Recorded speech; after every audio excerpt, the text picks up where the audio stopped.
Hello, hello, bonsoir à toutes, bienvenue. Alors, je vais vous demander si possible de vérifier que vos micros sont fermés, juste pour éviter les bruits parasites. Et on va pouvoir commencer. Donc, bon, les autres nous rejoigneront probablement au fur et à mesure. Allez. Bon, eh bien, je vous souhaite la bienvenue dans cet événement donc, qui est dédié aux femmes touchées par l'endométriose. Que vous soyez touché directement par la maladie ou que quelqu'un en souffre dans votre entourage.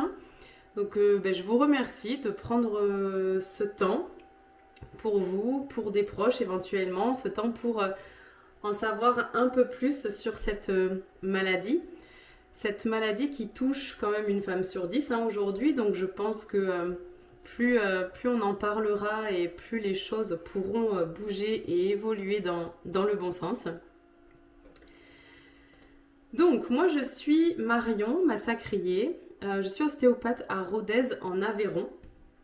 Donc je suis diplômée en ostéopathie depuis 2015. Je sors d'une école en 5 ans, une école agréée par le ministère. Et la santé de la femme, finalement, m'a toujours beaucoup attirée. Et j'ai décidé, en fait, de me spécialiser dans la santé de la femme. Donc, j'ai commencé par faire des formations en ostéopathie supplémentaire sur le système gynécologique, sur la prise en charge de tout le plan émotionnel. Et je me suis formée aussi à certaines pratiques énergétiques. Pour que je puisse en fait vraiment envisager le corps dans sa globalité, parce que pour moi aujourd'hui c'est impensable de dissocier le corps physique de tout le plan énergétique et de tout le plan émotionnel. Et donc c'est pour ça que je donne cette conférence ce soir.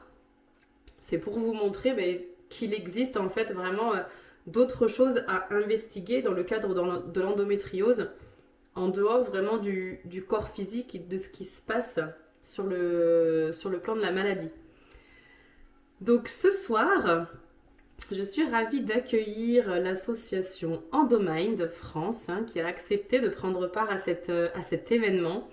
Pour ce que j'en ai vu, l'énergie que cette association déploie tous les jours pour éclairer, encourager et soutenir toutes les femmes qui sont atteintes d'endométriose est juste remarquable. Et donc l'association elle est représentée ce soir par une bénévole, donc Angélique, qui a sa vidéo d'allumée aussi. Et elle nous fera une présentation tout à l'heure de l'association, de comment ça fonctionne et de tout ce qu'ils peuvent organiser dans le cadre de l'endométriose. On fera aussi un temps à la fin questions-réponses durant lequel vous pourrez poser toutes vos questions. On pourra échanger librement entre nous. Et puis voilà, je vous souhaite une belle soirée avec nous. Et puis c'est parti pour la découverte de l'ostéopathie somato-émotionnelle dans le cadre de l'endométriose. Donc je ne sais pas si vous avez déjà eu recours à l'ostéopathie, mais c'est vrai que depuis plusieurs années maintenant, l'ostéopathie a pris vraiment sa place dans notre société. C'est devenu quelque chose de très habituel et de plus en plus de personnes en fait y ont recours pour leur bien-être personnel. L'ostéopathie, c'est une profession qui est géniale dans le sens où elle part du principe que le corps a ses propres capacités d'auto-guérison. Et que si on permet au corps de trouver un nouvel équilibre, il va être capable de mettre en place tout un tas de mécanismes qui vont favoriser cette auto-guérison. C'est d'ailleurs pour ça que un ostéopathe qui est formé comme moi en 5 ans dans une école agréée il est capable de pratiquer des techniques sur les muscles, sur les articulations, sur les organes, sur les os, mais aussi sur le crâne, sur les vaisseaux sanguins, sur le système hormonal. Vraiment, un ostéopathe peut toucher à tout. Rien ne va être laissé au hasard en ostéopathie, puisque tous les différents systèmes du corps sont complémentaires, tout fonctionne ensemble, tout travaille à cet équilibre. Le corps forme vraiment un tout, finalement. L'ostéopathie somato-émotionnelle, c'est une branche de l'ostéopathie classique. Elle va combiner les principes de l'ostéopathie avec des concepts qui touchent à la psychologie et aussi qui touchent forcément à l'émotion. L'ostéopathie somato-émotionnelle repose vraiment sur l'idée que le corps et l'esprit sont intimement liés et donc les émotions peuvent venir influencer directement la santé physique. Donc dans l'ostéopathie somato-émotionnelle, le but, c'est d'aller identifier et libérer des tensions physiques qui sont associées à des traumatismes émotionnels qui ont été vécus, des expériences traumatisantes sur le plan émotionnel. Ça veut dire que il existe une interconnexion entre le corps et l'esprit. Toutes les émotions et toutes les expériences de vie peuvent se manifester par des tensions ou des blocages à l'intérieur du corps. On va dire qu'une émotion très intense qui ne va pas être acceptée, qui ne va pas être libérée, elle va pouvoir venir se stocker en fait dans les tissus. Donc c'est là que c'est intéressant parce que quand on a des tissus qui sont en tension, comme un utérus, des ovaires, on peut aller chercher directement, voir si une émotion a pu se cristalliser ou s'enquister à l'intérieur du tissu en question. Le vécu émotionnel, ça englobe un gros choc émotionnel, mais ça va englober aussi le stress qu'on peut avoir tous les jours. Un stress émotionnel qui va être lié aux contraintes de la vie de tous les jours, aux horaires de bureau, la charge mentale, finalement. Donc quand il y a un stress émotionnel, il y a modification du fonctionnement du corps entier, finalement, et ça va impacter le corps de différentes façons. Sur le plan physiologique, donc sur le fonctionnement habituel, le stress émotionnel va entraîner des tensions musculaires, des crispations. Qui n'est pas comme ça quand il est stressé? Ok? Donc il y a des tensions musculaires qui vont se mettre en place. On va retrouver aussi un impact sur la circulation dans le sens où tous les vaisseaux sanguins vont être un petit peu plus serrés. La circulation, elle va donc en être perturbée et l'oxygénation des tissus aussi, donc le bon fonctionnement des tissus en question. Le système immunitaire peut devenir plus faible. Et là, c'est la porte ouverte à tout ce qui est virus, bactéries ou autres maladies aussi que le système immunitaire est censé combattre au quotidien. Sur le plan plus chimique, à l'intérieur de notre corps, le stress va avoir un impact sur nos hormones. Le cycle menstruel est très changeant en fonction du niveau de stress. Et les hormones, elles ont un gros impact sur l'intégralité de notre métabolisme. Le stress peut avoir aussi un impact sur ce qu'on appelle les neurotransmetteurs, comme la dopamine et la sérotonine, qui sont quand même des hormones du bien-être. Et quand la production de dopamine et de sérotonine est perturbée, modifiée, on va avoir une mauvaise connexion au niveau des cellules nerveuses. Et comme le système nerveux gère l'intégralité de notre système, forcément, le système peut dysfonctionner. D'un autre côté, les cellules du corps peuvent venir conserver une mémoire des expériences émotionnelles. On va appeler ça des mémoires émotionnelles inconscientes. C'est ce moment où il y a un stress important ou un choc émotionnel et les émotions qui nous traversent sont tellement intenses et difficilement gérables qu'à ce moment-là, elles vont venir s'imprimer dans certains tissus et créer une mémoire émotionnelle inconsciente. Si le stress, si l'émotion, elle est évacuée, libérée, elle ne fait que passer, il va y avoir aucun impact sur le corps.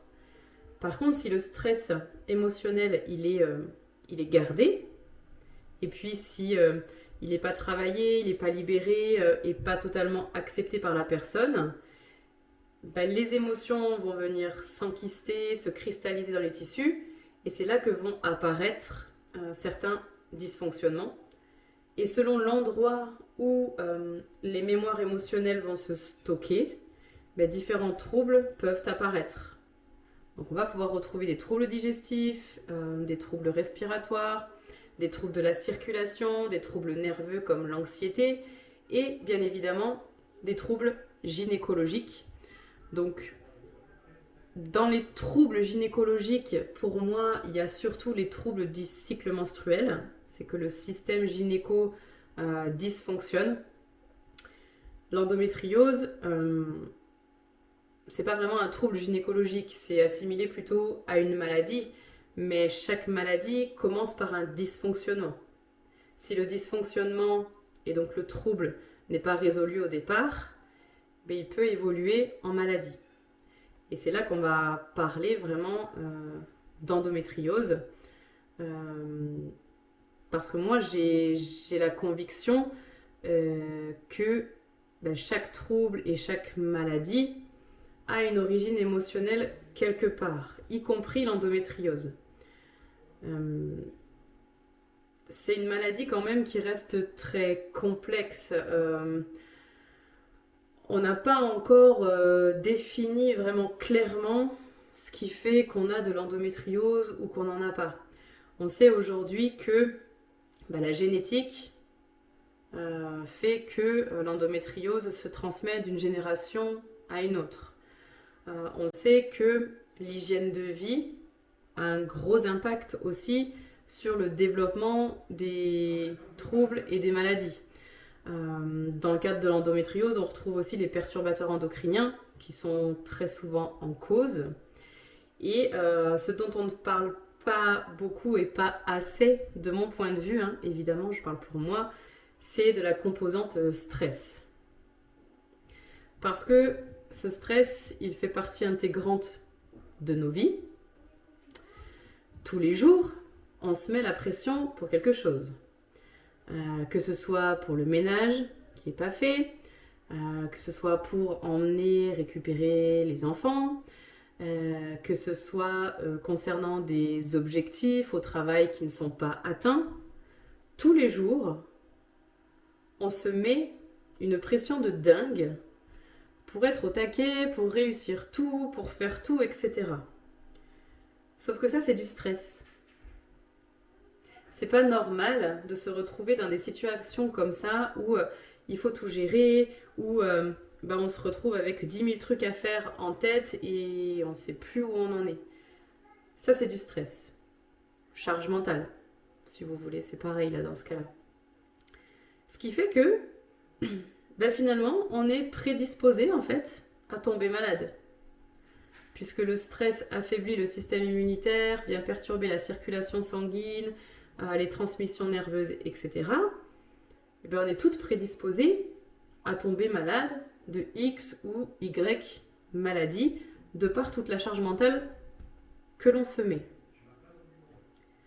Donc, qu'est-ce qui fait que certaines femmes ont de l'endométriose et que d'autres ont des infections urinaires et que d'autres ont un intestin irritable?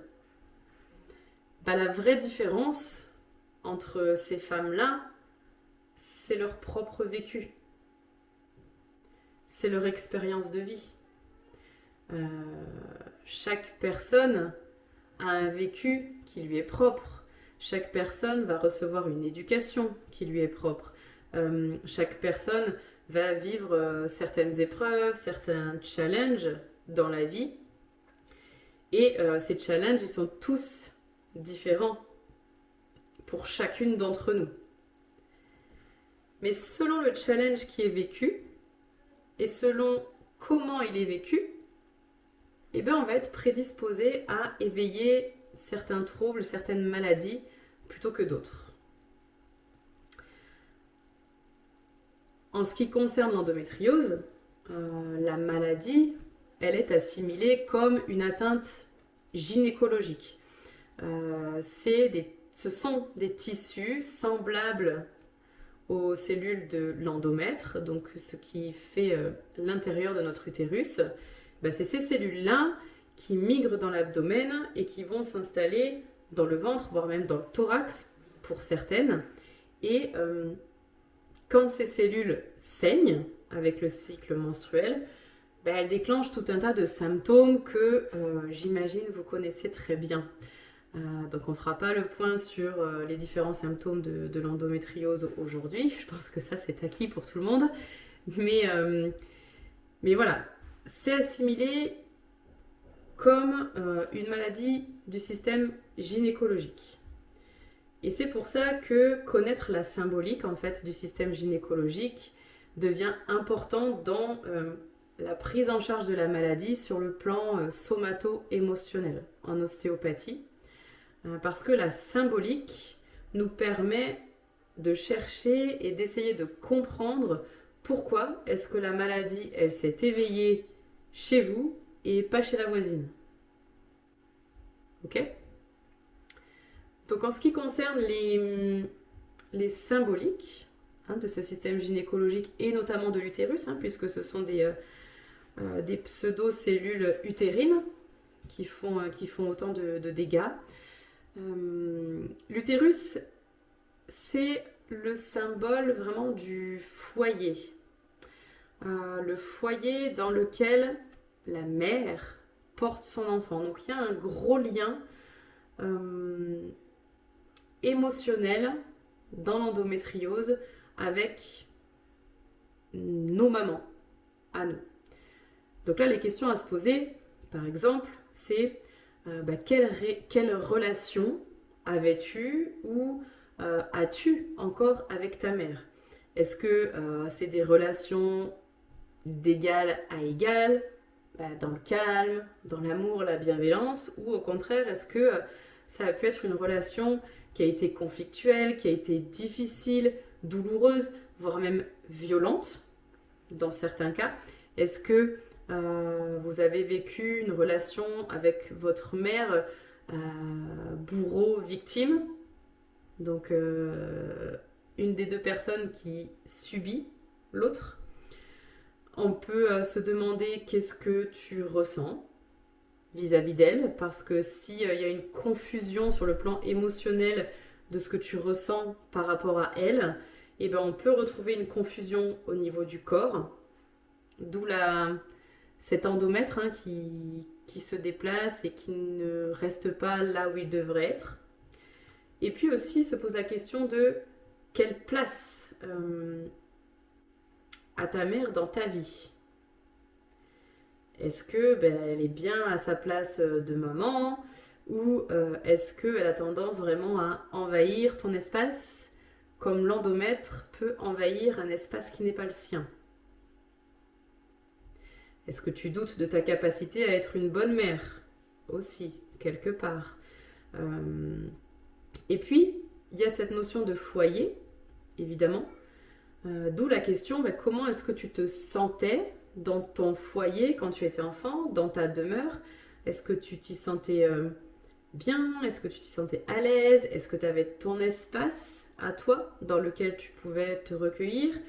Ou ben, au contraire, est-ce que voilà, c'était un peu le bazar, tous les uns sur les autres, et dans une ambiance qui n'était pas forcément topissime. L'utérus, c'est aussi l'endroit de la maturation et du développement d'un bébé, d'un enfant. Donc l'endométriose a un gros lien avec l'enfantement. Est-ce que tu te sens capable d'enfanter? Est-ce que tu as peur d'enfanter, que ce soit un enfant ou un gros projet? Est-ce que tu as peur de souffrir pendant la naissance de ton enfant? Est-ce que tu as comme croyance que l'enfantement est forcément laborieux, douloureux, voire même dangereux? Il y a tout ce plan aussi projet, parce que ben oui, on enfante un enfant, mais quand on est en train de créer aussi une nouvelle vie, une nouvelle maison, un nouveau projet professionnel, et ben il y a cette notion d'enfantement aussi. Et à ce niveau-là, est-ce qu'il est possible que tu aies des difficultés à prendre le temps de faire grandir une idée avant de la concrétiser?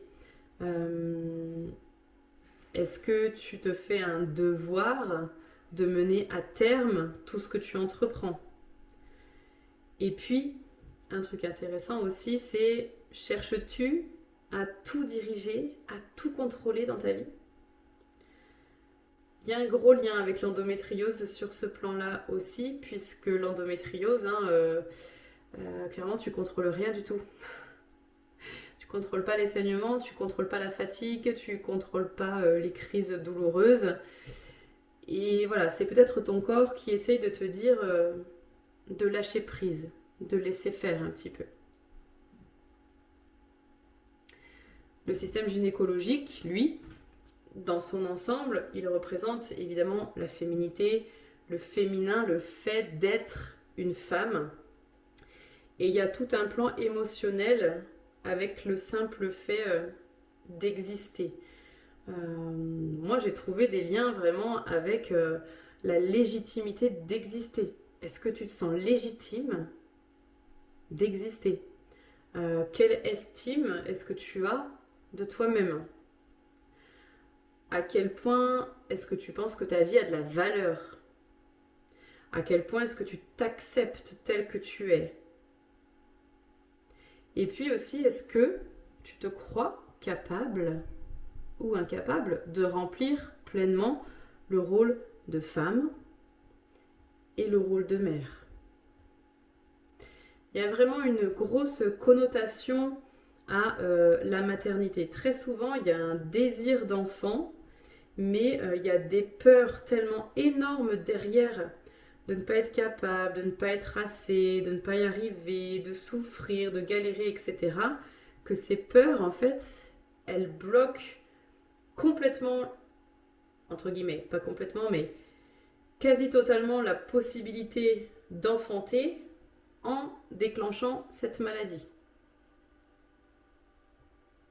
Et toutes ces questions-là, elles doivent être posées lors d'une séance d'ostéopathie somato-émotionnelle pour avoir un état des lieux du vécu des femmes qui souffrent d'endométriose. Alors souvent, elles n'ont pas conscience qu'il peut y avoir des blocages importants comme ceux que j'ai énoncés juste avant. C'est pour ça qu'on ne peut pas se baser que là-dessus. Ça vraiment, c'est la première partie d'une séance d'ostéopathie somato-émotionnelle, c'est de poser des questions sur le vécu des personnes. Ok? Des questions ciblées, comme vous pouvez le voir. Pour la suite, c'est le corps qui fait le reste. En ostéopathie somato-émotionnelle, on part du principe que chaque atome qui nous constitue émet une vibration. L'ensemble de ces vibrations, mises tout ensemble, forment ce qu'on va appeler un champ électromagnétique. c'est une onde. Okay, nos corps émettent une onde qui leur est propre. Et cette onde, quand on a un toucher tactile et subtil développé, on peut entrer en contact avec et on peut échanger. Une mémoire émotionnelle ancrée dans un tissu, elle va perturber cette vibration et donc elle va attirer l'attention sur la zone en souffrance. Et en tant que thérapeute, il est possible d'entrer en résonance avec la vibration et de dialoguer avec. Il existe des techniques spécifiques en ostéopathie somato-émotionnelle dans lesquelles on place les mains sur le corps de la personne ou sur son crâne. Moi, j'aime beaucoup passer par le crâne.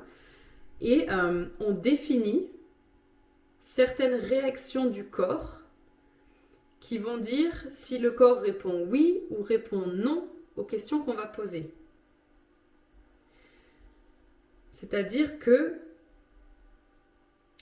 on va pouvoir échanger avec le plan électromagnétique de la personne et poser des questions pour avoir des réponses. À la question « Te sens-tu légitime d'exister ?» que je vais poser au corps, et bien selon ce que je vais récupérer comme sensation dans mes mains, je vais avoir un oui ou je vais avoir un non. Ok ? Ça, c'est le côté technique. Mais c'est comme ça, en fait, qu'on arrive vraiment à poser des questions précises au corps pour faire un état des lieux vraiment plus poussé. Parce que même si la personne, elle se sent légitime d'exister parce que notre mental est très bien fait et nous cache très bien les problèmes, même si la personne n'a pas conscience de ça, ben le corps, lui, il le sait. Et d'ailleurs, c'est pour ça qu'il s'exprime. Donc on fait un deuxième état des lieux, vraiment, ici, en passant par le corps. On peut découvrir, grâce au corps et grâce aux échanges électromagnétiques, quelle émotion est ancrée, est cristallisée, quelle émotion est là, laquelle va perturber vraiment en profondeur les tissus et le fonctionnement du système associé. Et là, c'est juste génial parce que on met en lien un vécu qui a provoqué une réponse émotionnelle et qui est peut-être responsable de l'éveil de l'endométriose. Et la personne prend conscience à ce moment-là que l'endométriose n'est pas là par hasard. Que c'est pas juste un coup du sort ou un coup de pas de chance si c'est moi qui ai l'endométriose et pas ma sœur, par exemple. Okay ? Et ce lien, cette prise de conscience, elle est fondamentale dans le travail parce que c'est le point de départ de tout le travail de libération qu'on va faire derrière. Une fois que le lien il est fait, il reste à libérer l'émotion qui est stockée, en même temps qu'on va libérer le tissu qui dysfonctionne. Et donc grâce à l'ostéopathie classique qui va travailler sur l'organe, sur le tissu en lui-même, et grâce à des techniques de libération émotionnelle qu'on inclut, on arrive à de l'ostéopathie somato-émotionnelle qui permet d'aller libérer en profondeur un tissu qui dysfonctionne. Les techniques de libération émotionnelle qui suivent, il y en a plein. Très souvent, on va aller connecter avec l'enfant intérieur de la personne pour aller l'apaiser et l'aider à se libérer d'une blessure qui a été vécue dans l'enfance. Je peux amener la personne à revivre un traumatisme, à revivre les émotions qui sont associées pour qu'elle puisse ensuite s'en décharger complètement. On peut aller libérer simplement une émotion qui est cristallisée pour déjà retrouver un fonctionnement un peu plus normal de la zone. Il existe vraiment plein de techniques de libération émotionnelle qui se rapprochent beaucoup de visualisation. On n'est pas en méditation, mais c'est un truc qui s'en rapproche. Ça ressemble aussi à une séance d'hypnose. Je ne sais pas si vous en avez déjà fait, mais on amène vraiment la personne à reconnecter à son inconscient, à ce qui a pu se passer et dont elle ne se rappelle peut-être pas, pour ensuite l'amener à libérer et donc accepter le truc qui a été vécu, voire même pardonner ensuite. Le simple fait de décharger une émotion va permettre au corps de respirer à nouveau. Moi, quand je le fais, j'ai vraiment cette sensation de passer de quelque chose qui est tout serré, tout dense, à un truc comme ça qui expanse. Ça respire à nouveau, ça circule à nouveau. Et ce qui est dingue, c'est que le fait de faire ces séances d'ostéopathie somato-émotionnelle a un impact dingue sur les crises douloureuses qui sont moins fortes ou moins souvent présentes.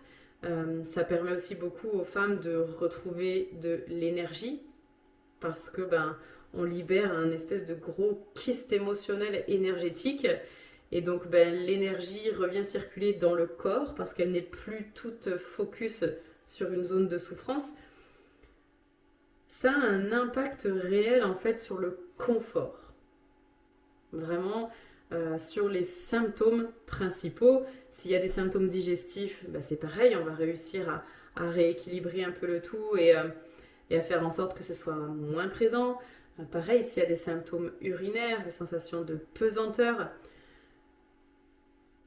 il y a vraiment un travail très très global qui se fait à ce moment-là. Ça ne fait pas tout, bien évidemment, ça serait trop simple. L'ostéopathe va aider à libérer, va aider à retrouver un nouvel équilibre. Bien évidemment, pour garder cet équilibre, ça demande un peu d'investissement de votre part pour entretenir de belles vibrations et comme ça prévenir aussi des récidives. Bien évidemment, donc là on parle de prendre soin de soi tous les jours, se faire passer en priorité à chaque fois que c'est possible et pour essayer de garder vraiment un bien-être émotionnel qui est fluctuant, bien évidemment. Moi je pratique tout ça, les routines bien-être, etc. depuis très longtemps et il n'empêche que quand je suis énervée, ça arrive. Mais le tout étant que ça ne reste pas et que ça ne vienne pas s'enquister, se cristalliser. Je vais conclure en parlant brièvement du plan générationnel, parce que pour moi, il fait quand même partie du plan émotionnel, parce que il est prouvé aujourd'hui que la génétique prédispose à l'apparition de certaines maladies, comme l'endométriose, qu'elle se transmet d'une génération à l'autre, tout simplement parce que on a toutes des cellules de nos parents et de nos grands-parents qui nous composent à l'intérieur de nous. Donc on a toute une partie de leurs gènes. Et si leurs gènes ont exprimé la maladie, eh bien il y a beaucoup plus de chances, entre guillemets, risque on va dire, de développer la même maladie qu'eux. Maintenant, c'est pas parce que la maladie elle est transmise qu'elle va forcément s'éveiller. Je vais prendre mon exemple. Je suis susceptible d'avoir un cancer du foie, un cancer du côlon, du diabète aussi et des pathologies cardiaques. Top. Simplement parce que toutes ces maladies elles ont été trouvées dans ma famille. Voilà, certains membres de ma famille souffrent de tel ou tel truc. Il y a des gens de ma famille qui sont morts des cancers, etc. Maintenant, aujourd'hui, j'ai fait ce qu'il fallait, d'une part pour me libérer de mes lignées et donc ne pas récupérer tout ça. Et aujourd'hui, je fais aussi tout ce qu'il faut tous les jours pour prendre soin de moi et faire en sorte que rien de toxique ne puisse venir perturber mon fonctionnement profond. Et là, eh bien, tout le monde peut en faire autant. Tout le monde peut prendre soin de soi. Et je pense que c'est vraiment la base de tout. Voilà. Alors, j'en ai terminé. Si vous avez des questions, on les posera après. Je vais laisser la parole à Angélique, donc la bénévole de l'association Endomind. Et je vais mettre son déroulé. Hop, tac. Ok. Alors, bonsoir à tout le monde. Alors oui, je suis bénévole dans coordinatrice de la région Occitanie depuis 1 an et demi maintenant. Donc le but de cette association, c'est essentiellement faire connaître la maladie, la faire reconnaître à tout point de vue, que ce soit au niveau de la santé publique, que ce soit au niveau des soignants.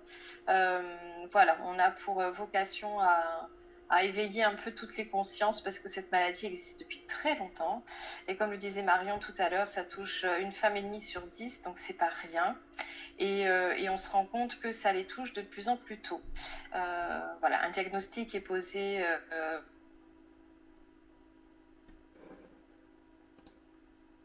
folle. Donc c'est pour cette raison que deux patientes ont créé cette association en 2014 et que depuis on a de cesse à faire évoluer un peu les mentalités par rapport à cette maladie chronique. Donc voilà, nos principaux événements sont l'Endo-Run et l'Endo-Marche. Donc l'Endo-Run se déroule en novembre. On peut y participer en présentiel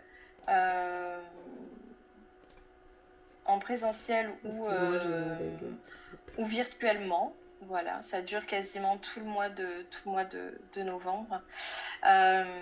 Chaque dossard acheté est reversé à notre partie recherche, voilà, qui a été créée en 2021. Donc voilà, on a débloqué pas mal de fonds pour continuer la recherche, pour savoir d'où venait cette endométriose. Donc une première piste, Marion l'a évoqué aussi, c'est l'hérédité, hein, donc le transgénérationnel. Ensuite, on parle de virus, mais ça c'est vraiment très...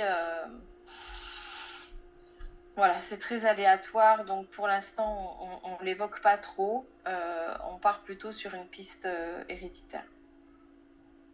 Voilà, quoi dire de plus ? On est absolument sur tous les fronts parce qu'on essaye de faire reconnaître l'endométriose en ALD 30, hein, parce que pour l'instant, elle est reconnue en ALD 31, et ce qui veut dire que pas beaucoup de soins finalement sont remboursés.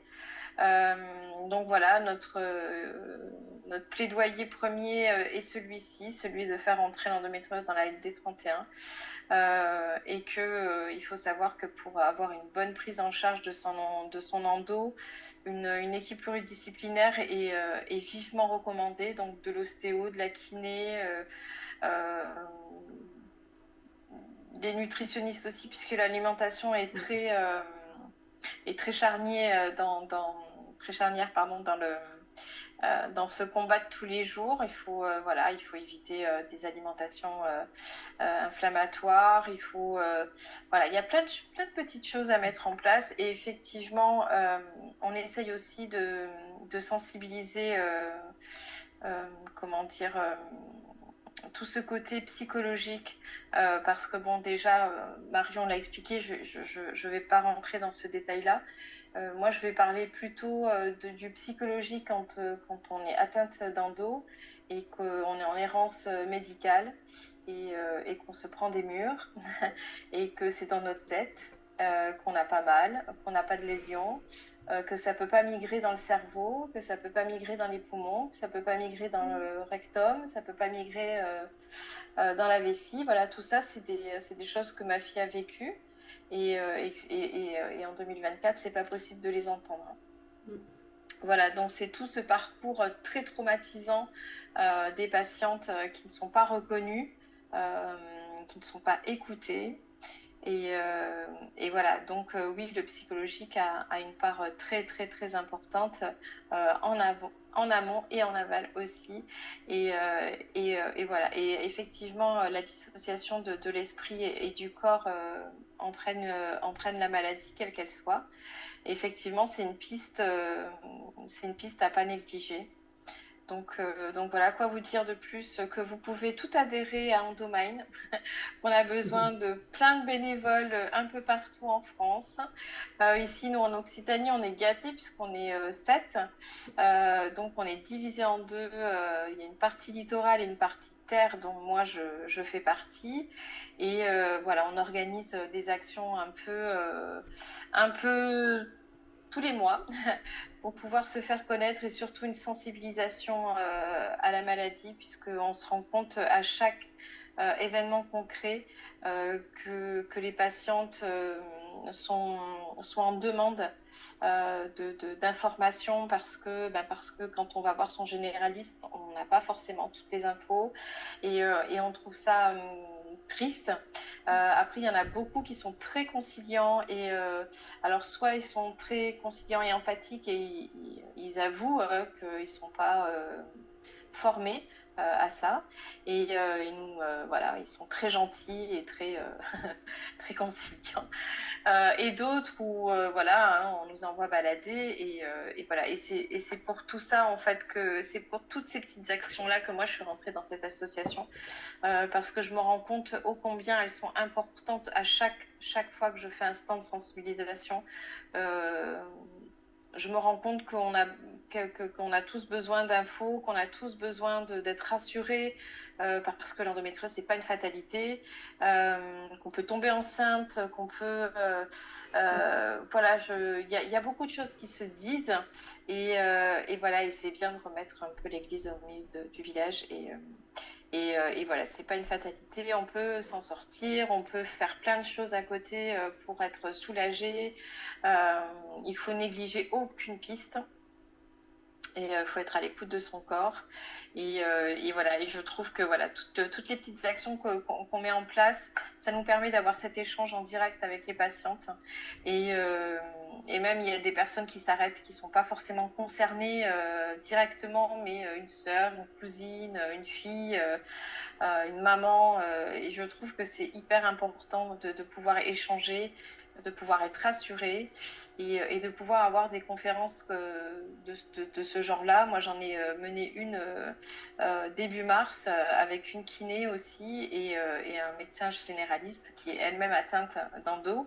Et voilà, elles étaient 12 à participer en tant que patientes et elles sont ressorties soulagées, elles sont ressorties avec plein d'infos qu'elles ne savaient pas, alors que pour une d'entre elles, elle était atteinte depuis plus de 25 ans d'endométriose. Et ouais, c'est énorme. Ah ouais. Elle a... Ouais. Donc voilà, c'est en partie les actions de cette association. On agit aussi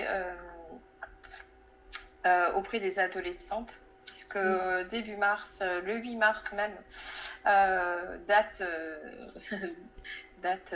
mythique, c'était très symbolique. Ce 8 mars, on a distribué 150 kits à un lycée pour les infirmières scolaires pour qu'elle puisse informer les adolescentes sur les symptômes. Alors évidemment, les symptômes de l'endométriose peuvent être autre chose que de l'endométriose, mais au moins elles ont une information. Et elles peuvent aussi aller voir les infirmières, elles peuvent en parler, et une prise en charge rapide et assez conséquente peut éviter toute une errance médicale très lourde. Et on peut mettre en place des choses tout de suite pour pouvoir être soulagé et justement pas partir dans des psychoses terribles comme on peut s'en douter. Donc voilà, on agit un peu sur ce côté-là avec les infirmières scolaires. On est aussi en relation, on fait des ETP aussi, l'éducation thérapeutique des patientes. Donc voilà, on agit à peu près de la même façon qu'avec les ados parents. On les conseille, on les dirige, on les accompagne aussi parce que c'est important d'être écouté. Et voilà, c'est tout ce qu'Endomind fait. Et je trouve que cette association, en tout cas pour avoir bien réfléchi en d'entrée, puisqu'il y a d'autres associations évidemment qui se battent pour l'endo, il y en a des géniales. Mais Endomind se bouge au niveau de la santé publique, qui font un travail formidable. Elles montent des plaidoyers tous les 4 matin et elles ne sont pas du pouvoir. Il y a toute une équipe sur Paris qui se bouge beaucoup avec l'ARS, avec tout ce système-là qui nous échappe de là où on est. Mais elles sont sur le front, elles se battent et ça c'est chouette. Donc voilà, donc si vous avez envie d'adhérer, si vous avez envie d'être de nous bénévoles, vous vous connectez sur le site Endomind, tout est très bien expliqué, vous n'avez qu'à vous laisser guider. Il faut savoir que chaque adhésion, c'est 15 €, mais avec la déduction des impôts, tout ça, il y a un remboursement de 5 €, de 10 € suivant les revenus. Donc ça peut être intéressant de participer de cette façon-là, en sachant que chaque adhésion est versée à la Fédération de recherche en 2021. Voilà. Super, merci beaucoup Angélique. J'espère que ça a été clair pour tout le monde. Si certaines d'entre vous veulent maintenant s'exprimer, poser des questions, que ce soit à moi ou à Angélique, simplement partager un vécu, un parcours, l'espace est ouvert. Ça sera avec plaisir que j'écouterai. Voilà, manifestez-vous. C'est pas obligatoire, bien évidemment, et la vidéo n'est pas obligatoire non plus.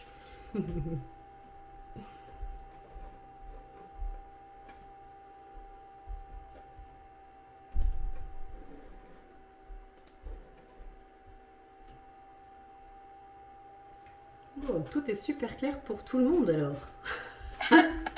Je rajoute du coup, pour que nos actions, nos événements, c'est pareil, c'est sur le site, donc vous pouvez vous connecter et toutes nos conférences, nos tables rondes, nos stands de sensibilisation sont systématiquement relayés sur le site. Et je vais parler de l'Endorun et très furtivement. C'est un événement donc c'est une course à pied qui se roule sur Paris en présentiel et en virtuel dans toute la France. Et donc, en virtuel, on peut faire... alors, on achète un dossard qui coûte 6,50 €, qui est reversé donc, à la recherche. Et on peut faire un gâteau, un coucou. Voilà, c'est une simple participation. Ça se passe sur Paris. Et tout est organisé pour qu'on passe une bonne journée, pour qu'on est ravitaillé, on mange sur place, c'est une super ambiance sur Paris. Et la marche, elle se passe aussi sur Paris. C'est une marche, voilà, comme son nom l'indique. Et cette marche-là, elle est uniquement pour démontrer qu'on est là, qu'on lâchera pas, et que c'est super important de se réunir, voilà, et de marcher tous ensemble. Voilà, ça c'est les deux événements principaux que Candomai a à cœur de mener à bien. Voilà. Génial. C'est tout ce que je voulais rajouter. Génial. Moi, j'adore. Je vois passer les événements sur Facebook. J'ai dit, mais waouh. Waouh, waouh, waouh. Ouais, on organise quand même pas mal de choses. Et c'est vrai qu'en Occitanie, ça avait été un peu laissé à l'abandon parce qu'on a toutes nos vies, on a toutes voilà, nos charges mentales et tout ça, tout ça. Et c'est vrai que là, on est une équipe qui est très concernée, très volontaire aussi. Donc, il se passe beaucoup de choses ici en Occitanie, mais aussi dans d'autres régions. Et je trouve ça super parce que voilà, on est toutes bénévoles et ça nous prend beaucoup de temps. Et c'est super en fait, c'est génial. Merci beaucoup. Alors, il y a une question. Ouais. Donc, Ouais. je la lis. Peut-on espérer une rémission une fois qu'on a identifié, traité la problématique émotionnelle? J'ai envie de te demander qu'est-ce que toi tu crois qu'il est possible d'atteindre? Tout est là finalement. Moi je crois que oui. Je ne l'ai pas vu encore dans les suivis que j'ai, dans les femmes que j'accompagne. Mais je suis persuadée que oui. On n'a juste pas encore trouvé comment. Mais l'essentiel, j'ai envie de te dire, c'est que c'est de le croire en fait. Plus tu vas être persuadé que tu vas aller mieux en faisant telle ou telle chose, plus tu vas penser positif sur ce qui va t'arriver, sur ce que tu vas vivre avec ou sans endométriose, plus ça sera fluide finalement. Moi, je pense vraiment très très sincèrement au plus profond de moi que tout est possible, qu'il n'y a pas de limite, à part celle que on va se fixer finalement. Tu vois, moi, ça m'énerve d'entendre que l'endométriose est une fatalité, que l'endométriose c'est à vie. Il n'y a rien de pire en fait pour le cerveau d'une personne que d'entendre ce truc-là. Parce qu'à un moment donné, bah, la graine elle est plantée de se dire ah ouais, bah, je vais vivre toute ma vie avec ça. Allez, je me prépare à souffrir. C'est pas possible d'aller bien en ayant ce genre de raisonnement et de pensée. Donc, qu'est-ce que tu crois qu'il est possible d'atteindre? Moi, je crois que oui. On peut espérer totalement une rémission. Alors, ça se fait pas en un claquement de doigts, en 2 séances d'ostéopathie somato-émotionnelle, c'est réglé. Hein. Je suis pas en train de dire ça.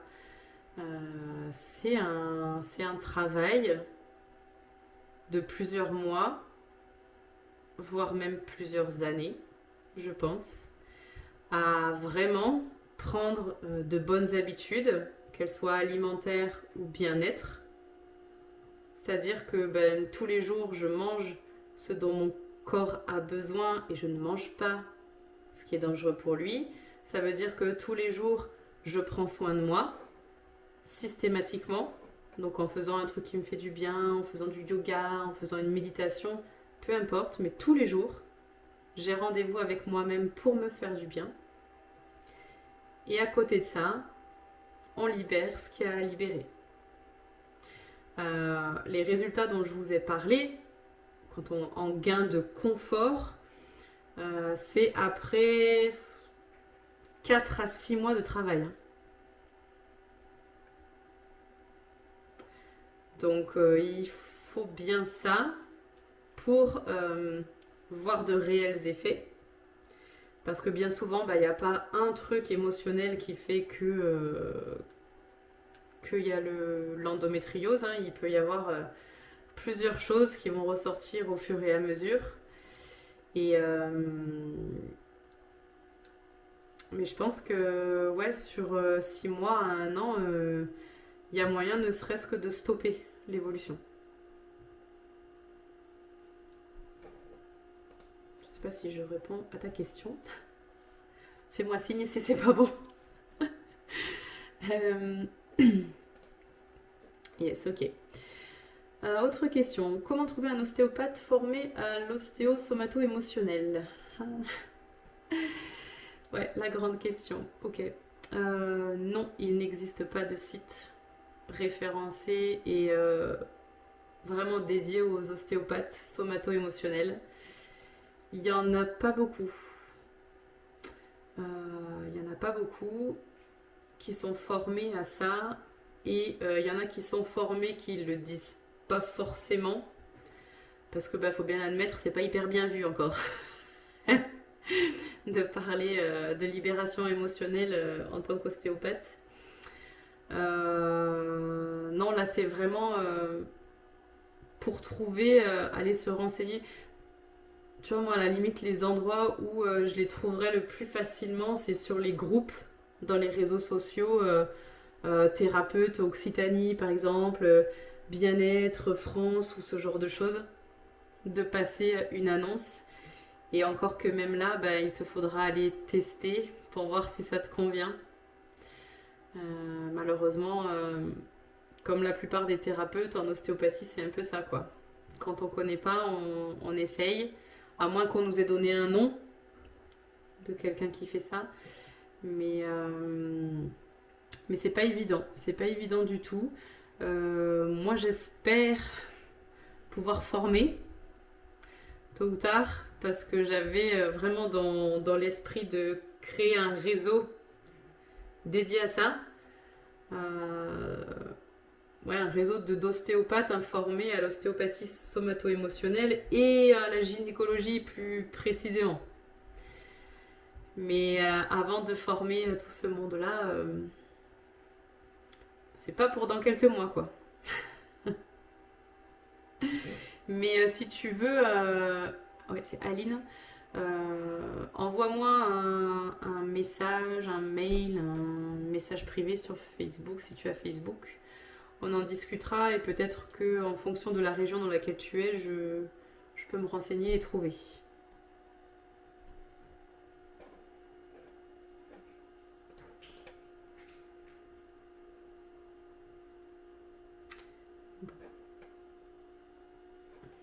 Avec plaisir, Aline. Est-ce qu'il y a d'autres questions? Bon, s'il y a des questions qui viennent, hein, n'hésitez pas à me contacter en message privé sur Facebook. Je vais même vous mettre mon numéro de portable, tiens. Hop. Hop, un petit SMS et on discute, sans souci. Je vais vous envoyer de toute façon là par mail, puisque j'ai vos adresses mail par les billets. Je vais vous envoyer le lien de mon profil Doctolib, parce que en étant inscrite à cette soirée, moi j'offre à toutes celles qui ont pris un billet un rendez-vous de 20 minutes en visio pour pouvoir échanger, pour pouvoir discuter de ce que vous vivez au quotidien et de ce qu'il est possible éventuellement de mettre en place, que ce soit à distance ou que ce soit près de chez vous s'il y a des ostéopathes compétents, on va dire. Bon, c'est tout bon pour vous alors. Merci encore Angélique de ta participation. Avec plaisir. Merci à l'association d'avoir répondu à l'appel. Oui. voilà, ton discours nous a parlé et ton engagement aussi. Donc, il était évident pour nous de s'allier. Génial. Eh bien, écoute, j'espère qu'on pourra refaire des choses en ligne et puis des choses en Occitanie Oui. parce qu'on n'est pas si loin finalement. On n'est pas si loin. Mais je te recontacterai. Avec plaisir. Avec plaisir. Génial. Ok, ça marche. Bien, merci à toutes. Merci à vous toutes. De votre temps, d'avoir été à l'écoute. J'espère que ça vous aura servi. J'espère que ça vous aura apporté des précisions et peut-être même l'envie d'aller investiguer ce plan émotionnel. Et ben je reste à votre disposition. Si vous avez des questions, n'hésitez pas à m'envoyer un SMS. Et puis ben je vous souhaite une agréable soirée à toutes. Merci.